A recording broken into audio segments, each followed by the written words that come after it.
limamin canji ka zo ka canja mana mu, tunda su fa su o'o sai na hirin suka hemu. Kai kaɗai mu fa muke bida a jagoran mu, kai wakilci domin ka sai ta al'ummar mu, tunda kai ne nan ja gaban mu mai kishin mu. Kai kaɗai maka wata na dindikan ƙuri'ar mu, limamin canji ba wani ne ba.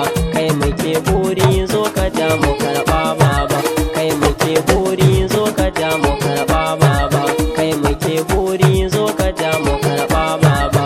Dan yaro jalungu da jilba ma kauce ba.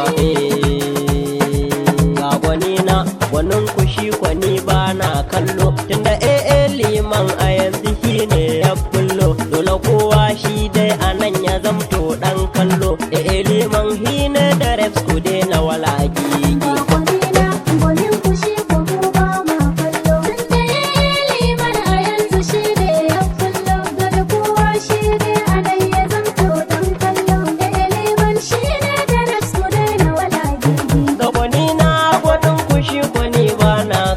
Tunda